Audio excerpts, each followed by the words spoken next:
Salut les gars et bienvenue pour cette nouvelle vidéo à la française, le 16e épisode d'On en discute, où aujourd'hui on se retrouve avec Pitouche. Salut Pitouche. Salut tout le monde. Et salut Yorick. Salut Anto, salut Pitouche. Et aujourd'hui on est là donc pour débriefer toutes les petites courses 2 pro qu'on adore, les courses 1.1. On va parler un peu plus longuement par rapport aux autres du magnifique Tour de Limousin qui a eu lieu avec la victoire de Romain Grégoire.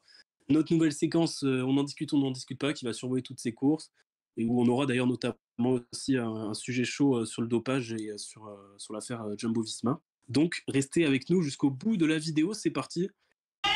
Allez, Nono! Allez, Nono! Thibaut Pinot remporte le Tour de France 2019. Ouais, c'est énorme! Et on va commencer tout de suite avec le débrief. Et donc, le Tour du Limousin, victoire au classement général de Romain Grégoire devant Benoît Cosnefroy et devant Michael Storer, donc deux FDJ sur le podium. Donc on a vu une superbe course, des Français bien à l'avant comme on aime. Et les gars, qu'est-ce que vous avez pensé de cette magnifique course ? Super course, honnêtement, on a vu beaucoup de choses. Romain Grégoire, forcément obligé de parler de lui en premier, hein, qui a été éblouissant, qui a su très bien contrôler la course, vainqueur de 2 étapes, une en solitaire, une sur une arrivée en montagne, enfin en côte, où il part et il laisse tout le monde un peu sur place. Il revient sur le Movistar, j'ai oublié son nom, qui était parti devant, mais Oscar Rodriguez, le ouais, voilà, Movistar. c'est ça. Et aussi parler de quand même de Storer, hein, qui a été un élément essentiel, hein, dans la victoire de Grégoire, j'ai trouvé, qui retrouve un très très bon niveau.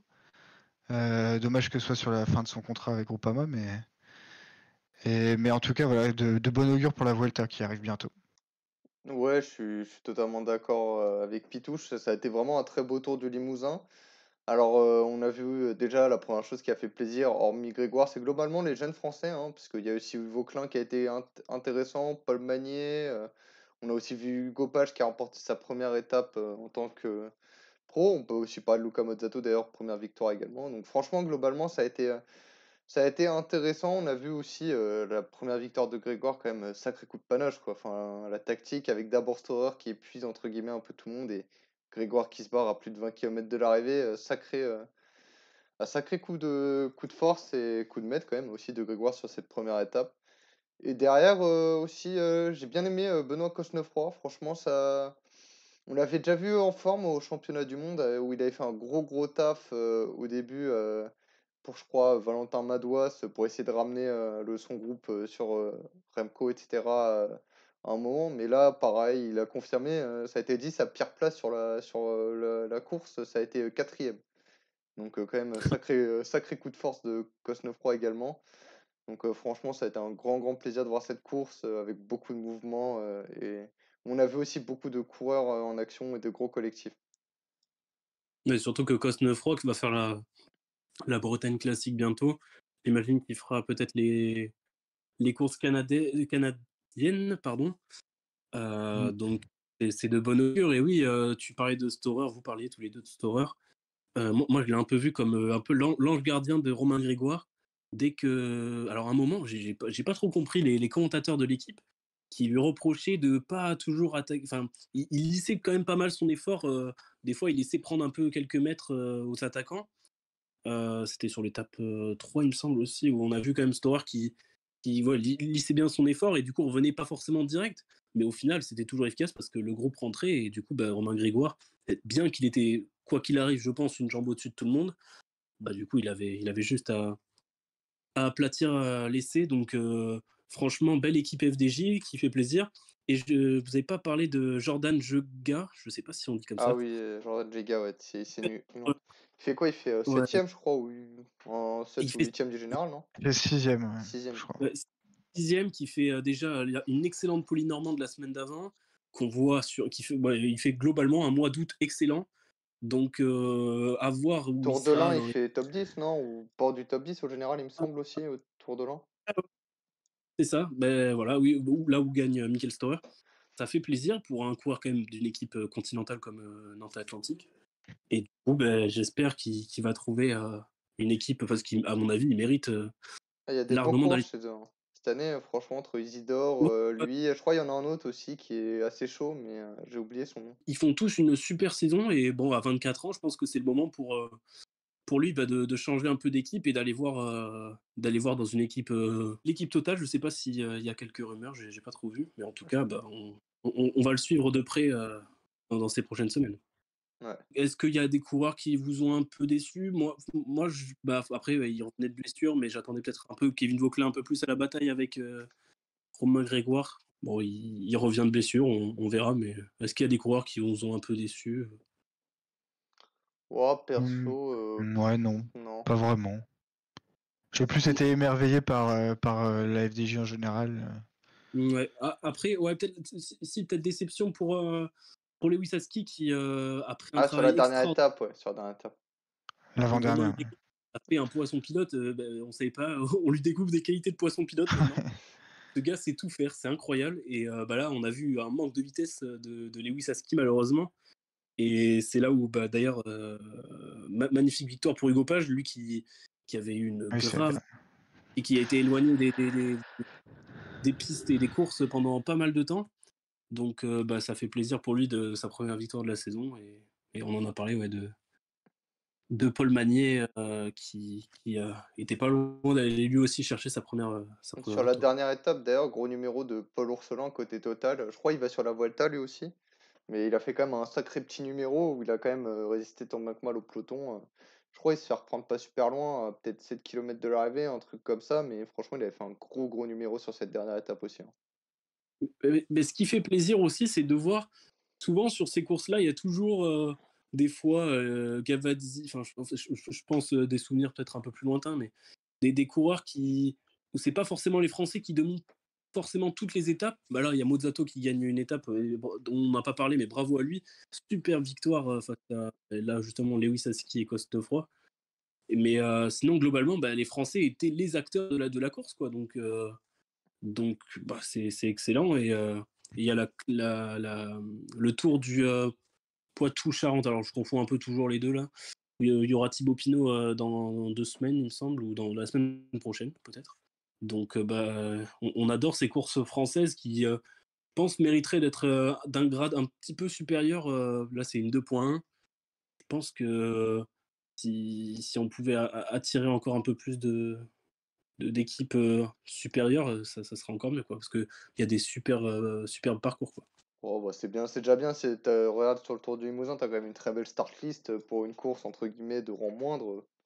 Mm, Après, je vois pas forcément l'intérêt comment dire, de rajouter des catégories au-dessus, parce que c'est aussi un peu ça qui fait le charme de ces courses. Et voilà, tu vois des nouvelles têtes, des nouveaux noms, ou peut-être des corps que t'as pas forcément vu les années d'avant, ou quoi, qui se dévoilent un peu, typiquement. Donc, je pense que c'est pas forcément nécessaire. C'est aussi bien ce genre de petites courses sympas où il y a de l'action et où tu peux voir des futurs cracks, des futurs bons coureurs, etc., quoi. Et puis, il faut le dire, merci à l'équipe de faire une Ouais. retransmission magnifique. Enfin, ok, il y a un peu de pub, mais ils font toujours un Non, plateau après ça, t'es d'arrivée. obligé.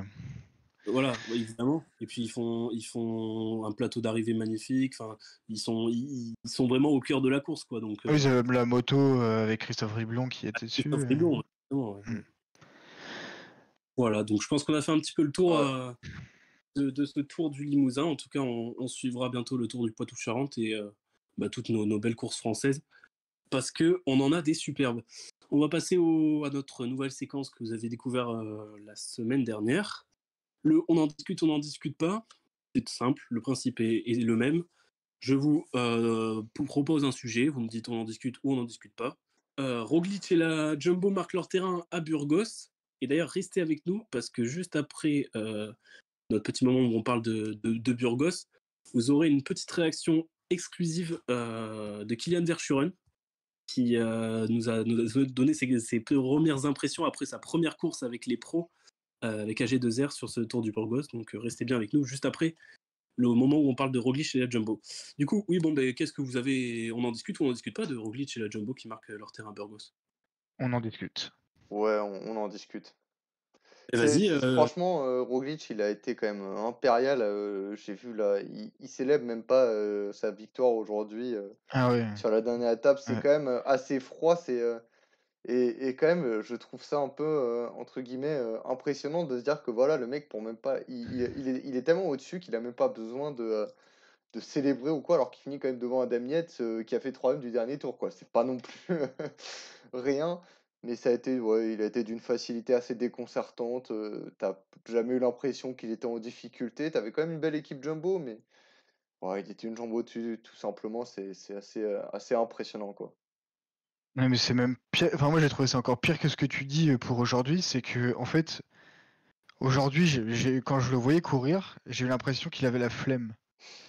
Je sais pas, genre, la manière dont il a gagné l'étape juste sur les 300 derniers mètres, là, il bouge pas de son siège, et puis d'un coup, hop, il va mettre 3 coups de pédale, et il passe devant Yates, c'est terminé, et comme tu l'as souligné, il célèbre pas et tout. Enfin, je sais pas, j'avais l'impression qu'il avait la flemme aujourd'hui, si bon, je vais gagner quand même, et puis voilà. Genre vraiment, enfin, il était au-dessus du lot. Et si on prend ses résultats, voilà, c'est 4 courses, 4 victoires, avec le Tirreno, le Tour de Catalogne, le Giro et les Burgos. Donc il n'a pas encore perdu un classement général cette saison. Donc mine de rien, c'est quand même impressionnant, Roglic, cette année. Ah ouais, Ouais. ça fait froid dans le Ouais, dos, hein, quand même, une telle domination, entre guillemets. Alors pour un mec qui court aussi peu, de dominer aussi facilement, ça fait un peu froid dans le dos, entre guillemets. ouais, et puis aussi, on le voit un peu plus pourtant dans l'ombre de Jonas Vingegaard. Enfin, Vingegaard, avec le Tour, avec le Dauphiné, il est dans la lumière, mais on oublie que Roglic est quand même injouable dès qu'il est là, quoi. Donc bon, on en reparlera dans Ouais, de les... toute façon, c'est simple, hein, Roglic, on l'oublie parce que voilà, il y a Pogacar, Vingegaard sur le tour, mais le seul qui est capable de les concurrencer, c'est Roglic, hein. Donc Ouais. Ouais, mais... bon, Bottas, On en parle derrière. moins parce qu'il fait pas le tour et du coup il a moins de visibilité, mais Ouais. c'est quand même un Ouais, monstre sur les grands tours. Ah ouais, clair. Donc comme avait pu le dire Anto un peu plus tôt dans la vidéo, on va avoir droit à la réaction exclusive de Kylian Verschuren, le champion de France Espoir qui est récemment passé stagiaire chez AG2R et qui a disputé son premier tour de Burgos. Donc on lui a posé des questions et il nous a répondu par rapport à cette première course par étape disputée avec les professionnels. Bonjour Kylian, merci tout d'abord d'avoir accepté de répondre à nos questions, hein. Ça nous fait extrêmement plaisir et puis on est content de pouvoir suivre ta progression. La première question, elle est simple. Qu'est-ce que tu as ressenti? Comment tu t'es senti sur cette première course par étape sur ce Tour de Burgos? Salut, c'est vrai que c'était un peu d'appréhension quand même au début de ce Tour de Burgos parce que c'est quand même une course où il y avait Primož Roglic, Adam Yates, donc quand même des gros noms du cycliste international. Puis après, c'est vrai que j'étais quand même bien en forme sur ce Tour de Burgos, mais même en étant en forme, on se prend quand même des claques avec ces coureurs-là qui sont quand même encore un niveau au-dessus. Donc on a vu que pour ta première course avec les pros, tu as fait un top 50 au général, c'est plutôt quelque chose d'honorable. Donc on se demandait quel était un peu ton rôle, est-ce que tu avais plutôt un rôle de protection notamment de Nicolas Prudhomme, ou qu'est-ce que t'avais dit les DS au briefing, est-ce que tu peux nous en dire un peu plus sur ça? Ouais, c'est vrai qu'à la finale je fais un top 50. Après c'est vrai que j'avais plus le rôle d'équipier auprès de Nicolas Prudhomme sur la fin du Tour de Burgos où il était bien classé. Et malheureusement il y a la dernière étape où au pied du col il crève. Donc on a dû l'attendre et bien le replacer. Et c'est vrai que du coup j'avais un peu ce rôle-là d'équipier, de le protéger, amener des bidons aux autres coureurs, les placer, prendre du vent, un peu tous ces trucs-là pour commencer. Et du coup, dernière petite question, un peu dans le même ton, est-ce que tu penses que c'est un rôle qui va se prolonger sur tes prochaines courses, notamment les courses en Italie, ou est-ce que potentiellement tu vas avoir ta carte? Est-ce que tu sais déjà un peu comment tu appréhendes tout ce qui va venir là pour la suite? C'est vrai que les courses en Italie, c'est des courses assez relevées en général, parce que souvent c'est les coureurs qui courent le Lombardie qui vont là-bas, donc c'est vrai que ça va être encore une autre expérience que Burgos, avec un niveau encore peut-être plus élevé. Donc c'est vrai que peut-être sur les premières courses, ça sera de rester un peu équipier et de voir. Et puis si vraiment je suis en forme, si je peux jouer ma carte dans une échappée et espérer qu'elle aille au bout, ça serait le top. En tout cas, merci infiniment Kylian pour tes réponses à nos questions. Et on a hâte de encore te voir sur les prochaines courses et on espère que pour toi ça va bien se passer. Merci Kylian. Prochain sujet, les Danois de la Lidl Trek qui brillent sur le Tour du Danemark. On a vu donc la victoire au classement général de Mats Pedersen finalement, avec Mathias Mose qui est second et un très bon Jakobsen qui a gagné deux étapes. Ça te fait plaisir. Hein. On en discute ou on en discute pas, Pitouche? Ouais, on peut en parler. C'était une belle course quand même. Yorick? Ouais, on en discute aussi. Non, c'est vrai que comme tu l'as dit, les Danois qui brillent, même les Danois en général, mais surtout les Danois de la Leader Trek, en effet, avec notamment Skjel Mose qui gagne une étape avec son maillot du Danemark. Enfin, voilà, je pense que il y avait de quoi ravir les organisateurs. Il y avait des belles images pour eux. Et ouais, ce coup de force sur quelle étape? La 3e? Je ne sais plus, j'ai un Ouais, doute. ça doit être la 4e, non? Ouais. Ou... Non, je Ah, crois ou je que sais c'est plus. celle que Skjel Mose gagne, justement. Ah oui, ouais, où il C'est la part devant, 3e, là. ouais, où Pedersen part et Skjel Mose sème les concurrents derrière, le rejoint, et puis bon, après ils se relaient impeccable, ils se relaient bien, et puis ils finissent. Skjel Mose le passe sur les 200-300 km, mais voilà. Enfin, ça a été maîtrisé.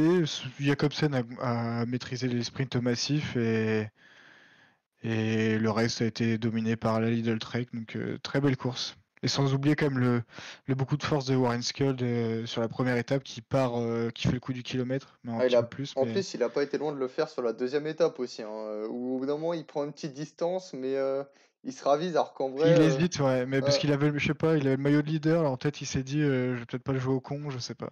Ouais, mais en tout cas, enfin, ouais, c'est vrai que le Warren Skjld, franchement, lui aussi, très très beau tour du Danemark, vraiment.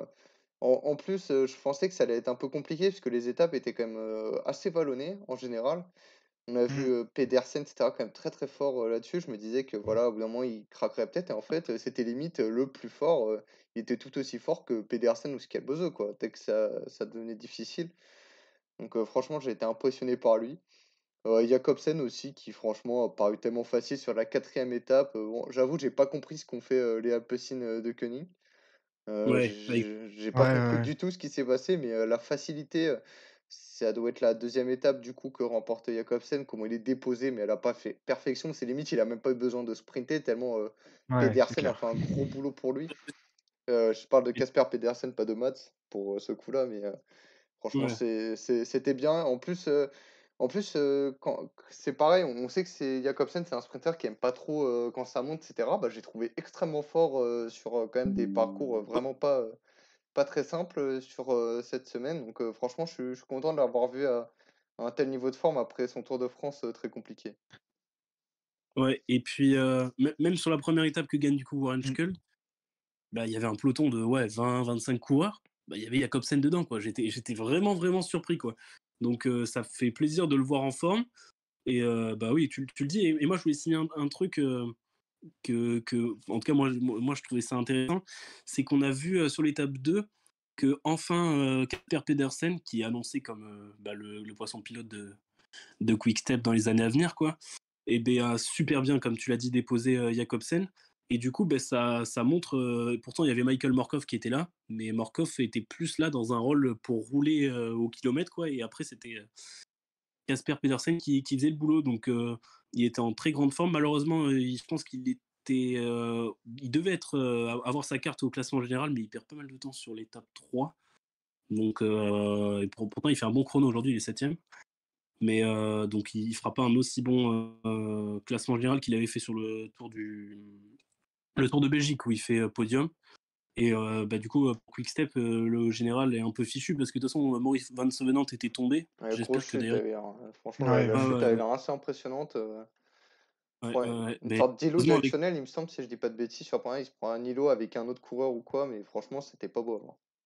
Mais le problème, c'est que lui, il tombe quand même assez souvent, quoi, Maury. Donc, ouais, c'est assez dommage. Mais bon, super tour du Danemark. Et on adore ces courses-là, quoi. Il y a bon, forcément des équipes qui dominent, mais il y a toujours un peu de course, quoi. Et c'est Ouais, toujours bah, il y a sympa. eu de l'action. On a vu les Lidl étaient tout le temps devant, en train de faire créer une course de mouvement. On a vu rien que sur ça doit être la troisième ou quatrième étape, pareil, où Pedersen, en fait, il se barre à 50 km de l'arrivée, quoi. Donc, Mhm. ils étaient constamment en train d'essayer d'attaquer de loin, de faire du mouvement, parce qu'en plus, il n'y avait pas beaucoup d'équipiers sur cette course qui rajoutaient aussi l'importance du mouvement là-dedans. Donc, franchement, c'était une très très belle course.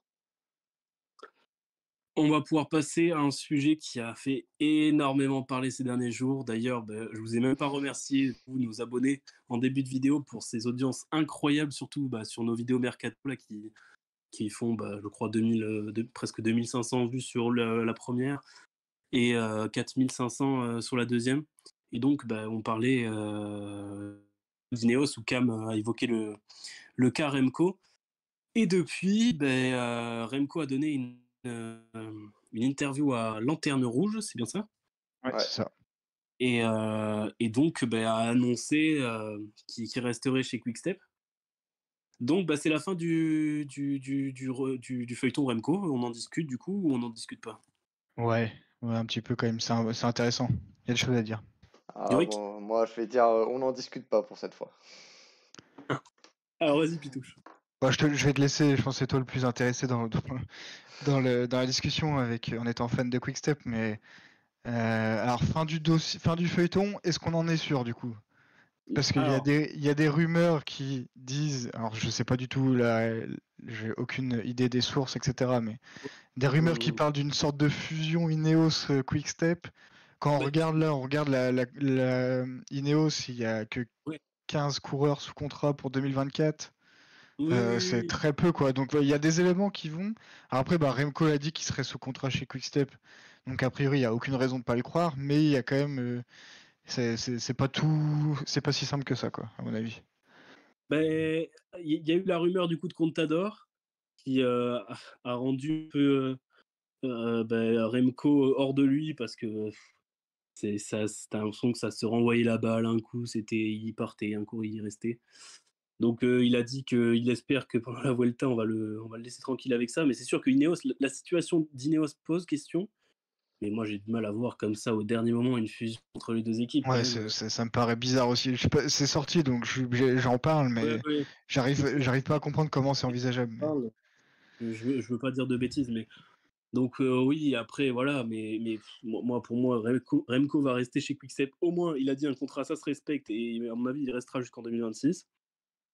Après, est-ce qu'il restera pour les années après? Tout dépendra du recrutement. Il est assez exigeant dans son recrutement. Il a réussi à obtenir entre guillemets que Mikel Landa pardon, pour l'année prochaine. Mais pour moi, actuellement, il gagne pas au change d'aller chez Ineos. Ouais, je sais pas. Si tu joues quand même le classement général, tu. Alors oui, moi j'ai Ouais. conscience de la course, mais pour moi, à l'heure actuelle, c'est pas le grand Ineos et tant que Après, Ineos... c'est sûr que Ineos gagne plus à récupérer Remco que Remco gagne à aller à Ineos, ça c'est clair. Exactement. Donc bon, affaire à suivre, mais on espère que la Vuelta va bien se placer pour lui et que surtout il va pas trop être embêté par toutes ces rumeurs et qu'il puisse donner plein potentiel pour essayer d'aller chercher le deuxième titre en 2 ans. Donc voilà pour Remco. Et les gars, le sujet suivant, c'est évidemment le Tour de l'Avenir qui commence ce dimanche, qui est une course qui forcément révèle toujours des très grands talents. Il y a quand même une belle petite artiste avec Antoine Ubi, avec Lamperti qui va signer le sprinter chez Quick-Step. Aussi Richie Tello qui a fait le Giro, d'ailleurs ça fait un petit peu polémique vu qu'il a déjà fait le Giro cette année et que là il court avec les jeunes. Bon, est-ce que du coup on en discute ou on en discute pas? Moi non. Moi Yorick? si, quand même, on en discute rapidement. C'est juste que voilà, je comprends un peu la polémique autour de Riccitello, parce que c'est le tour de l'avenir, donc je comprends pas. On avait déjà eu le cas l'an passé avec Warren Skjold, où lui il était déjà professionnel et tu voyais déjà la mine qu'il mettait à tous les autres qui étaient encore en KT Espoir, quoi. Donc Mmh. je trouve que le tour de l'avenir devrait être réservé à ceux qui sont pas professionnels, justement pour que eux puissent se révéler. Parce que tu as tellement un écart, mine de rien, quand même, juste dans la préparation, dans l'accompagnement, et cetera. Tu as quand même un sacré écart entre les espoirs et les professionnels. Donc, je trouve ça un peu dommage que des gars qui, là, on parle de Riccitello qui a déjà le Giro dans les jambes. Enfin, tu as fait un grand tour chez les professionnels, qu'est-ce que tu vas faire Mmh. le tour de l'avenir, quoi? Tu vois ce que je Ouais, comprends. ouais, Je trouve ça pas très, je trouve ça pas très équitable, mais voilà. J'espère que ça changera dans les années à venir, mais voilà. c'est sûr que c'est un peu injuste. Après, la règle, faudrait du coup la mutualiser à toutes les courses espoirs, parce que le Giro Next Gen, pareil, il y a des coureurs qui sont dans des équipes pour le tour et que du coup. Et là, on peut parler du cas Tarling qui, du coup, bah, lui a carrément, pour le championnat du monde espoir, a décidé de renoncer parce que bah, il est dans une structure professionnelle, il s'entraîne avec les pros et il trouvait que c'était un peu injuste. Et heureusement, parce qu'on le voit troisième du chrono. Ouais, bah, Heureusement. 3e chez les pros, qu'est-ce que ça aurait donné? C'est pas non, mais Ouais, ça, je suis d'accord. Et après, ça vaut aussi, par exemple, pour Axel Laurence qui fait le championnat du monde espoir alors qu'il a déjà couru en pro et qu'il est dans, entre guillemets, dans une structure pro de base. Il a fait c'est sûr. BNB Hotels. Bon, là, la différence, c'est qu'il est chez Alpecin Développement, mais en théorie, tu vois, un coureur qui a déjà Ouais, pu connaître les courses pro et qui participe ouais, avec une structure anciennement, je trouve ça un peu. Pas, je trouve ça pas très, comment dire? Équitable par rapport aux purs espoirs comme Antoine Ubi, par exemple, qui lui, ouais. était chez Vendée. Mais après voilà, c'est qu'un avis personnel et ça Mm. dépend des coureurs forcément, hein. Mais bon. On espère en tout cas qu'on aura des belles petites révélations sur ce tour de l'avenir, que les Français vont bien briller et j'espère que Lamperti va pas trop écraser tous les sprints parce que il a l'air un peu monstrueux. Je crois qu'il a 12 victoires cette année avec les espoirs et sa Conti à Trinity. Donc voilà.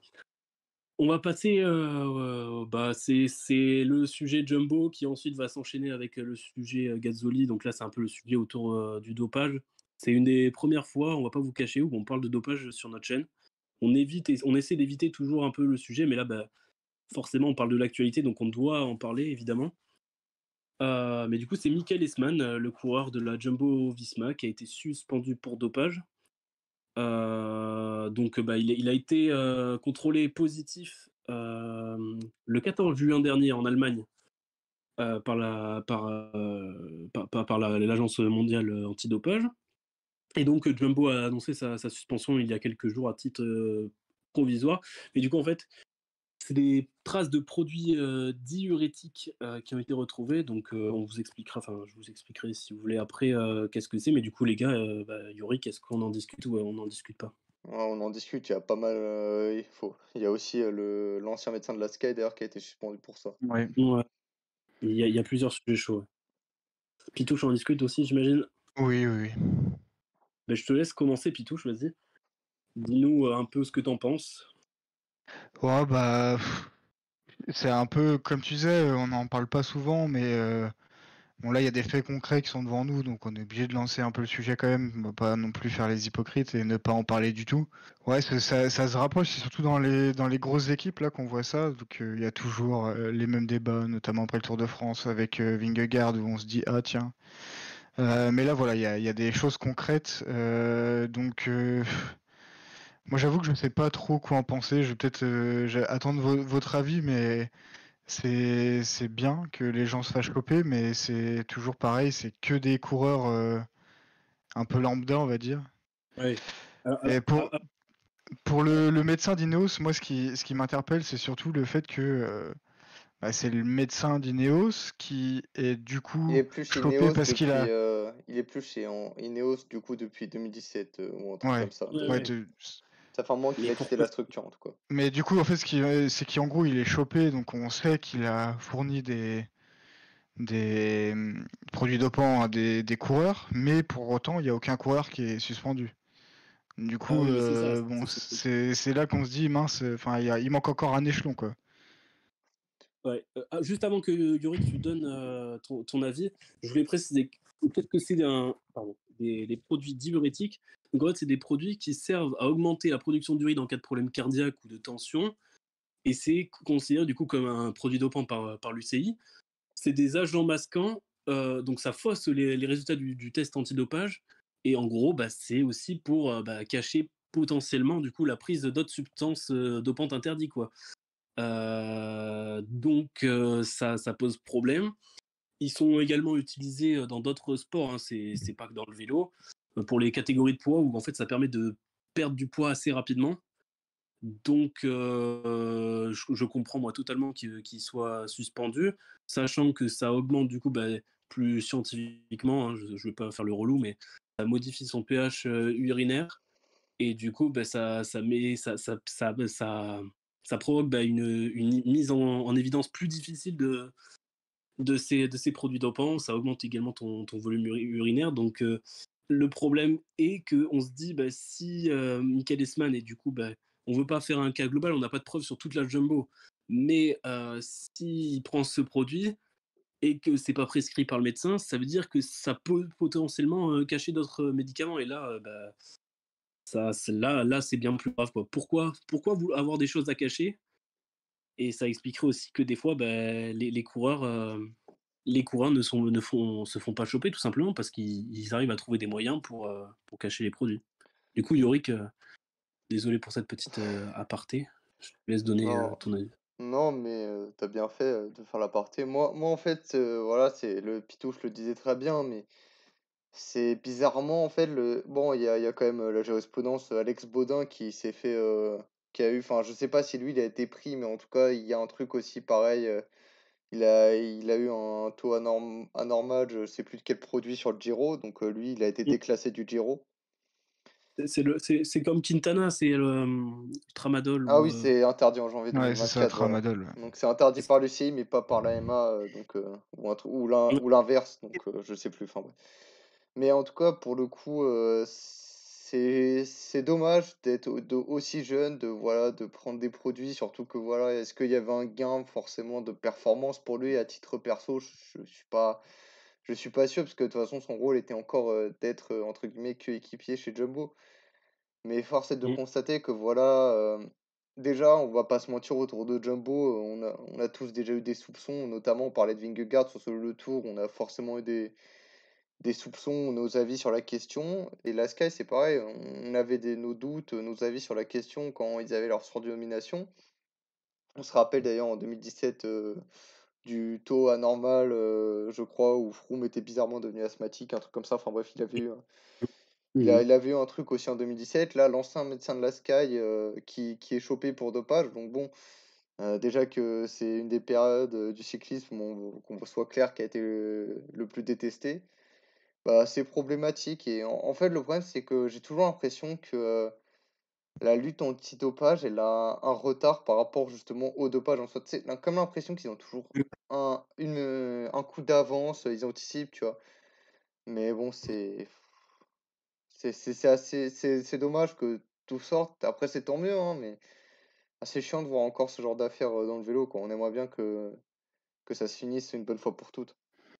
Je sais pas si Pitou, tu as quelque chose à rajouter sur la Jumbo, mais il y a aussi du coup le cas de Michele Gasoli qui, pour moi, enfin, Ouais. ouais, c'est que mon avis, hein. Je ne blâme pas le pays, les équipes font ce qu'elles veulent, mais pour moi, un ancien dopé ne devrait pas retourner sur un vélo en compétition. C'est Michele Gasoli qui était suspendu pendant 1 an. Le gars est de retour 9 jours après sa suspension et puis il gagne une course. Qu'est-ce que tu dis au mec, bon, en l'occurrence, c'est un coureur de son équipe qui est deuxième. Mais tu dis quoi aux autres coureurs des autres équipes? Ah, t'es battu par un ancien dopé. On n'a aucune preuve que il en a plus du tout dans le sang. Si s'est dopé une fois, enfin voilà, c'est pour moi, tu triches, tu payes. C'est pas une suspension d'1 an qui va te dire, oh ça y est, j'ai réfléchi. Alors peut-être, hein, ma méthode est peut-être un peu trop dure, mais pour moi, tu triches, t'as pas le mérite d'être un pro. Et il y a tellement de coureurs qui rêveraient d'être dans les équipes professionnelles. Puis dans les équipes, Astana reprend direct Gazoli à peine qu'il soit de retour de suspension. Enfin, ce mec ne mérite pas d'avoir une équipe professionnelle, je suis désolé. Donc voilà, c'est un peu mon cri du cœur, mais moi je trouve que c'est un peu inadmissible. En fait, moi, Hum, ce que je trouve dommage, entre guillemets, c'est je comprends ce que tu veux dire, et en soi, ça se comprend, mais après, je comprends aussi les gens qui vont te dire ils ont le droit à une deuxième chance, qui en soi est pas faux non plus. Ouais, Mais je pense oui, que dans ce cas-là, si tu veux qu'il y ait une deuxième chance, il faudrait que les sanctions soient plus contraignantes, c'est-à-dire pas une suspension de 1 an, entre guillemets. Mais je pense que si tu es pris pour dopage, ta suspension, ça devrait être entre 3 et 5 ans. Tu vois, un truc vraiment bien, bien relou, bien, comment dire, problématique pour la suite de tes cartes, puisque dans tous les cas, tu n'aurais pas le même rythme en compétition, etc. Et ça prendrait beaucoup de temps aussi, ça freinerait ta marge de progression, mais au moins, tu vois, tu serais vraiment puni pour ce que tu as fait, quoi. Donc, c'est forcément, sachant que Astana, il y a quelques années aussi, ils avaient eu, je crois, une vague de coureurs testés positifs. Si je dis pas de bêtises, je crois que ça devait être 2013, un truc Miguel comme André ça. Avec, qui a deux il y hein, avait que... les frères Eglinski, je crois, qui avaient été chopés, des trucs comme ça. Enfin, ça fait quand même quelques années, hein, mais je sens que déjà à une époque, ils avaient eu pas mal de cas positifs. Là encore un. Mais Mm. voilà, c'est dommage et forcément, oui, c'est une victoire directement quand tu reviens de suspension, ça aide pas à ta crédibilité, quoi. Mais Toi, moi, Pitou. moi, je partage plutôt le point de vue d'Anto. Déjà, il y a un truc qui m'a gonflé, je vais le mettre de côté tout de suite. C'est la tête de Gazzoli quand il gagne. Ah, c'est inadmissible. Ouais. Je sais pas si, bon, pour ceux qui nous écoutent, si vous avez pas vu les images, allez les On voir, veut- mais il fait le bonhomme, quoi, en gros. Il fait le bonhomme, il ferme la bouche, il bouge pas, genre, il fait le bonhomme et il croit voilà, que c'est lui, il croit être le roi et je sais pas, c'est pas une attitude, tu reviens à peine de dopage, au moins, genre, fais le dos rond, quoi. Mm. Là, tu joues au Kekos devant tout le monde. Je sais pas, genre, enfin, joue pas à la victime, quoi. Au moins un peu de respect pour les institutions. Et non, je trouve que, en fait, le dopage, c'est vraiment, enfin, de toute façon, on a tous compris, hein, c'est quelque chose qui sera très, très, très, très difficile d'éradiquer. Mais en Oui. fait, si tu sanctionnes pas les coureurs et que tu mets pas un élément de peur, euh, et en leur disant, bah, si, genre, vous pouvez essayer de vous doper, mais si vous faites choper, et ben votre carrière elle est finie. Bah je sais pas, enfin pour moi 1-2 ans, je sais pas si c'est assez. Enfin c'est pas assez d'ailleurs je pense. Et plus, comme disait Yorick, pourquoi pas, mais en fait en soi une suspension de 5 ans, est-ce que ça tue pas ta carrière dans tous les cas? Je sais pas, parce Bon. que... Il y a le cas Miguel André Lopez qui a quitté Astana parce qu'il y avait eu des suspicions de dopage, il y a aussi des problèmes de comportement. Il était dans son équipe colombienne, il a gagné 8 des 9 étapes du Tour de Colombie. ouais, quand celle qui gagne pas, il fait 2. Et c'était un sprint massif, hein, je crois, non? C'est pas ça, où il Je fait sais pas, mais deuxième. il fait deuxième. Il gagne, La seule étape qu'il gagne pas, il fait deuxième. enfin, tout va bien, quoi. Le mec écrasé. Et puis là, il était sélectionné par la Colombie pour les championnats du monde. Et là, du coup, l'UCI, tout de suite, ça te dérange. Et là, bam, on ressort l'affaire.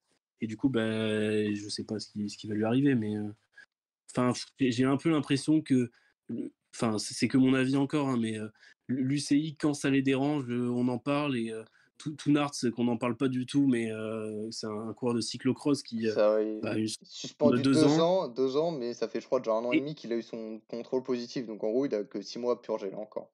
c'est ça, voilà. Et l'enquête est confirmée que seulement maintenant, hier, enfin avant-hier du coup, par l'UCI. Donc il va pouvoir reprendre en février. Et à mon avis, un coureur de son niveau retrouvera forcément une équipe. Donc c'est voilà, comme tu disais, je rejoins totalement ton avis, Pitouche. Bah pour moi, 1, 2 ans, ça sert à rien. Ça dissuade pas. Ils reviennent, ils regagnent. Donc Gazzoli il revient et en plus fait un peu le malin, quoi. Donc c'est encore une fois une image enfin, on veut un vélo propre, mais moi j'ai l'impression que des fois certains suiveurs ne veulent pas enfin, préfèrent faire comme si tout était beau. Et pour moi, c'est pas comme ça qu'on contrôlera le dopage, quoi. De toute façon, faut pas se faire de faux espoirs non plus, hein. Le sport enfin, c'est Il n'y a pas vérifiable que dans le vélo, absolument hein, tous les sports. Voilà, tous les sports. Mais genre, pas de, je parle plus que de dopage. Je dépasse le cadre, mais pour moi, enfin, c'est pas un truc d'enfant de bon cœur, quoi. on le voit, j'ai des exemples en NBA où des gens, des joueurs qui sont condamnés pour violence conjugale, et ben ils sont direct repris, ils ont de nouveau un contrat dans une autre équipe. L'affaire Mohamed Awas en rugby, où pareil, violence conjugale, il a même pas encore son procès que direct il a eu une équipe qui lui propose un contrat. Je crois que Greenwood à c'était Manchester United là aussi. Hein. voilà, il y en a plein. Le foot c'est pareil, et du coup, ces coureurs, ces joueurs, c'est des vecteurs d'argent, et ça dépasse un peu tout le côté. J'ai perdu le mot, mais voilà, le côté humain, on va dire, de tout ça, quoi. Ouais, c'est ça. En fait, c'est vraiment ça le problème aujourd'hui dans le sport de haut niveau, c'est que les valeurs, les mœurs, etc. Ça, c'est bien, mais que quand ça nous arrange, quoi. Et je trouve, voilà, que c'est des comportements. Le sport, c'est censé être le reflet de la société. Et, bah, c'est bien ça le problème aujourd'hui, c'est que si t'es connu ou quoi, bah, tu t'en sors plutôt bien, alors que quand t'es quelqu'un de lambda, bah, t'es directement beaucoup plus dans la merde et y a personne pour te sortir, en fait, de là où t'es, quoi. Donc c'est un peu triste. Là où je vais me faire un petit peu l'avocat du diable pour terminer, le cyclisme est quand même le sport le plus contrôlé du monde. Par rapport à ce qu'on a eu dans les années 2000, on n'en est plus là, et heureusement d'ailleurs. On tend vers un cyclisme plus propre, je pense et j'espère en tout cas, mais c'est sûr que bah, forcément, du coup, c'est l'image. Il y avait la Bahreïn il y a quelques années avec les perquisitions, ça y est, tout, ça fait la une de tous les journaux. Enfin, dès que c'est le cyclisme, dès que c'est le Tour de France, encore plus, ça revient encore plus facilement. Et moi, je trouve que pour le coup, ça peut être agaçant parce qu'il y a un nombre de sports comme le foot, le tennis. Où on n'en parle pas du tout, et enfin, on en avait parlé un peu avec l'histoire de Nadal, mais on n'en parle pas, et voilà, c'est pas forcément mieux, et voilà, après, faut pas que le cyclisme regarde les autres en se disant on est plus, on contrôle plus, du coup c'est bon, la bataille est gagnée, évidemment, mais je pense qu'il y a encore des marges de progression à faire dans tous les sports, et j'espère que ça continuera dans les prochaines années. Si la même importance était accordée par rapport au sport, juste pour compléter ce que tu avais dit, on se souvient quand Thibaut Pinot avait poussé un coup de gueule par rapport à. Je crois que c'était par rapport à Fournier ou un truc comme ça. Il y avait eu un petit échange sur Twitter où Pinot reprochait justement qu'il prenait des produits pour soigner plus vite, alors que c'est du dopage. Et en soi, il a raison. Quand tu es malade, bah, tu dois laisser ton corps se guérir tout seul. Et quand tu vois que dans le sport, bah, ça pose pas de problème éthiquement, c'est là aussi où tu vois quand même la grosse différence de considération qu'il y a entre le cyclisme et les autres sports en général. Et là où je rejoins Pinot, c'est que lui, ça lui a gâché sa blessure au dos, toutes ses blessures lui ont gâché sûrement ses plus belles années, où ça lui empêche de jouer le classement final d'un podium, voire d'un Tour de France en 2019. Ça lui empêche de 2020 aussi, où il était très très fort. Enfin voilà, quand dans le tennis, dès qu'on a une petite douleur, bim, infiltration, comme ça au moins ça cache la douleur. Ça pose question, évidemment. Je pense qu'on a fait le tour sur ce sujet. Voilà, on en a parlé. On en parlera sûrement pas régulièrement, parce qu'on ne veut pas faire comme si le cyclisme était le sport des dopés, parce que c'est pas le cas. Et comme je le répète, le cyclisme est le sport le plus contrôlé du monde. En tout cas, on va suivre quand même attentivement l'enquête menée par Jumbo pour Michael Eastman. Et puis, peut-être qu'on en reparlera si on a le verdict dans quelques temps. Mais en tout cas, c'est toujours un sujet important, je pense, à parler. Merci les gars pour cette vidéo. Restez bien connectés. Dans les prochains jours, une vidéo mercato va arriver. Allez, on vous le dit, ça sera sur Total Energy et Bora. De toute façon, on vous avez fait un sondage et vous avez voté en grande majorité pour Total et deuxième Bora. Puis on s'approchera de la Vuelta, où on vous détaillera dans les prochains jours notre dispositif pour le Tour d'Espagne. Et puis merci à Yorick d'avoir été là. Ouais, merci pour la vidéo, franchement, et encore merci aussi pour les vues sur la dernière vidéo Mercato, c'est incroyable, c'est invraisemblable d'avoir eu, entre guillemets, autant de buzz. Et merci Pitouche. Mais de rien, merci pour l'invitation. Et encore merci du coup à Kylian Verschuren pour cette petite réaction exclusive qui merci nous a donné. Merci au GOAT. Oui. On lui a dit, mais c'est déjà un GOAT et on espère qu'il va continuer sa progression vers, on espère un contrat à la clé professionnelle l'année prochaine chez AG2R. Ou d'ailleurs, il y a des rumeurs arcades. Bon, merci les GOAT et puis à très vite. À la prochaine. Ciao.